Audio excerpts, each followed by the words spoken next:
안녕하세요 학생부 친구들. 오늘 금요일 큐티를 선생님하고 함께 나눠보도록 할게요. 오늘은 신명기 22장 1절에서 12절 말씀을 함께 나눌 건데 선생님이랑 5월 1일 날 12장을 했던 것 같은데 벌써 신명기 22장이 찾아왔어요. 그래서 우리 친구들도 같이 세나 필 수 있으면 피고 선생님하고 같이 나눴으면 좋겠어요. 신명기 22장 1절에서 12절 말씀은 선생님이 오늘은 두 가지 키워드로 함께 나눠보려고 해요. 이웃사랑과 창조질서에 대해서 이야기할 건데 이제 1절부터 4절을 보면은 이제 어떤 형제가 이제 소나 양을 잃어버리죠. 이제 이스라엘 백성들은 가축을 하는 유목민족이었기 때문에 소나 양이 굉장히 중요했어요. 만약에 그것을 잃어버리면 못 본 채 하지 말고 라고 얘기하고 있어요. 그리고 그 가축들을 잃어버리면 이제 찾아주고 못 본 채 하지 말고, 그리고 넘어져도 그 형제가 넘어져도 못 본 채 하지 말고 라고 얘기를 하고 있어요. 여기서 보면은 못 본 채 하지 말 것이라고 1절 3절, 4절에서 3번이나 강조를 하고 있어요. 선생님은 이제 3번이나 말을 하면서 강조하고 있구나 라고 생각을 했어요. 이제 못 본 채 하지 말고, 이제 거기에 보면은, 왜냐면 야고보서 4장 17절을 보면은 야고보 사도도 이야기를 해요. 이제 선을 행할 줄 알고도 행하지 아니하면 죄라고 이야기를 야고보서 4장 17절에서도 이야기를 하고 있죠. 그래서 여기서 보면 이제 이웃사랑에 대해서 이제 이야기하고 있는 건데요. 이제 여기 4절을 보면은 너는 반드시 형제를 도와 그것들을 일으킬지니라 라고 끝에 보면은 이야기를 하고 있어요. 이것은 대표적으로 이웃사랑에 대해서 이야기를 하는 거예요. 이제 10계명을 보면은 하나님 사랑과 이웃사랑으로 반으로 이렇게 두 가지로 구분이 되는데 여기에서 이웃사랑을 계속 강조를 하고 있는 거죠. 이제 사도 요한도 요한일서 4장 20절에 보면은 하나님을 사랑하노라 라고 말을 해놓고 그 형제를 미워하면 이는 거짓말이다 라고 이야기를 하는 거죠. 이제 하나님 사랑과 이제 이웃 사랑이 이제 유기적으로 연결되어 있는 것이라고 할 수 있는 거예요. 이제 하나님을 사랑하는 것도 당연히 이웃 사랑을 해야 되고, 이것은 이제 끊어질 수가 없는 거고 이어진 것이라는 거를 기억해 줬으면 좋겠어요. 그렇게 얘기를 하고 이제 5절부터 12절에서는 이제 좀 창조 질서에 대해서 이야기를 하고 있어요. 5절을 보면은 여자는 여자 옷을 입고, 그러니까 여자는 남자 옷을 입지 말고 남자도 여자 옷을 입지 말라고 이야기를 하는 거죠. 이것은 하나님께서 세우신 창조 질서에 대해서 구별된 것, 어긋나게 하지 말고 구별된 것이라고 이야기를 해주는 거예요. 이제 여자는 여자, 남자는 남자, 이제 성에 대해서 하나님께서 딱 구별되게 말씀을 해주시는 거고, 이제 6절에서 7절에서 보면은 이제 어미새와 새끼새를 아울러 취하지 말라는 이제 자연계에 대해서 그것 또한 창조 질서에 어긋나지 않게, 그리고 그 뒤에도 뭐 두 종자를 섞어서 뿌리지 말라, 이건 이제 순수한 상태에서 벗어나지 말라는, 이제 소나 나귀에게 한 멍에를 같이 메우지 말라고, 이제 소와 나귀의 힘이 다르기 때문에 이제 그런 것들, 이제 그리고 뭐 양털 배실을 섞어 짠 것을 뭐 입지 말라, 뭐 이렇게 이야기를 하시면서 하나님께서 계속 12절까지 구별된 것을 이야기하시는 거예요. 하나님께서 이렇게 창조하셨는데 너희가 구별되게 지켜라. 우리가 거룩한 백성이라고 하잖아요. 거룩은 구별된 백성, 우리가 하나님께 지음을 받았기 때문에 우리는 구별된 그 창조 질서에 어긋나는 것을 하지 말라, 이제 우리는 구별된 백성으로 살아가야 된다라고 이제 강조하고 있는 부분인 거예요.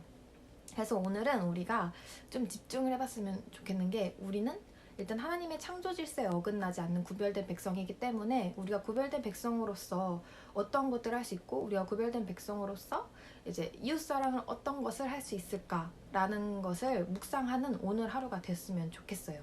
그래서 우리 친구들이 구별된 백성으로 어떻게 이웃사랑을 실천할 수 있지? 라고 선생님이 생각을 했어요. 우리 학생부들 입장에서. 그래서 나는 학생부 때, 나는 고등학교 때 어떻게 했지?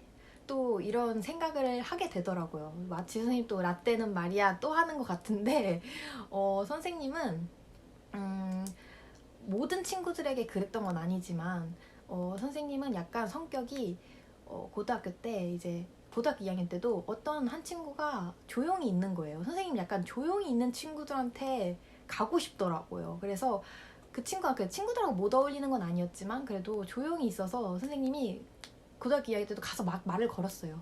그리고 고3 때도 같은 반 친구가 됐는데 어떤 한 친구가 유난히 눈에 띄더라고요. 근데 그 친구가 너무 조용히 있는 거예요. 그래서 선생님 또 선생님 장난기가 엄청 많아서 또 가서 막 장난을 쳤어요. 너 이름 뭐냐 막 이러면서 이렇게 친해졌는데, 지금 생각해 보면은 그 친구들이랑 오히려 그때 친했던 친구들보다 지금 성인이 돼서 대학생이 되고 이제 성인이 된 후에 그 친구들, 그 친했던 친구들보다 그때 친해진, 말 걸고 선생님이랑 이야기했던 그 친구들이랑 더 자주 만나고 더 이야기를 많이 하더라고요. 그래서 얼마 전에도 선생님한테 막 그때 말 걸어줘서 고맙다라는 식으로 얘기를 해주더라고요. 근데 물론 선생님이 모든 친구들에게 다 막 말 걸고 막 모든 이런 건 아니지만, 우리 지금 학생부 시절에 보면 왕따라는 것도 많이 있을 수 있고 소외된 친구들이 있을 수 있잖아요.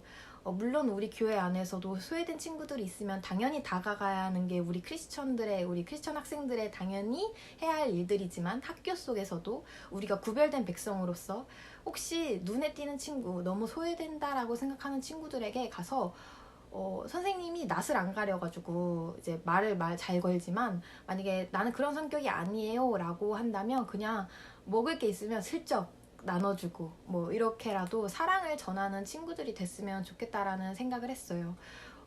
우리 친구들이 그런 친구들이 보이면 먼저 다가가는 우리 크리스천, 구별된 우리 학생부 친구들이 됐으면 좋겠다라는 생각이 들었어요. 오늘 세나의 만화도 보면은 물하고 기름이 섞이지가 않잖아요. 우리는 그렇게 더러운 것과 섞이지 않는 구별된 백성으로 우리가 주변의 이웃사랑을 어떻게 실천할 수 있을까? 내 주변에 소외된 친구들이 없을까? 학교에서 좀 외로운 친구들이 없을까라고 주변을 돌아보면서 내가 그 친구에게 사랑을 줄 수 있는 친구가 되어야겠다라는 그런 마음을 가지고, 우리 친구들이 이제 코로나 때문에 아직 학교를 안 가는 친구들도 있지만 다시 돌아가게 된다면 이 말씀을 기억하고 실천하는 학생부가 됐으면 좋겠어요. 선생님도 돌아보면은 물론 그때만 그런 건 아니고 이제 부족한 것들이 너무 많지만 그래도 더 노력을 해야겠다라는, 그것보다 더 노력을 해야겠다라는 생각도 들었어요. 우리가 하나님을 사랑하는 만큼 우리 이웃사랑도 실천하는 그런 친구들이 됐으면 좋겠어요. 쉽지 않겠지만 그 마음 또한 다 하나님께 기도하면서 오늘 하루 살아가는 우리 학생부 친구들이 됐으면 좋겠어요. 우리 친구들 오늘도 마스크 잘 하고, 학교 가는 친구들은 잘 등교하고, 이제 집에서 공부하는 친구들은 열심히 공부하는 우리 학생부 친구들이 됐으면 좋겠습니다. 그러면 내일 만나요.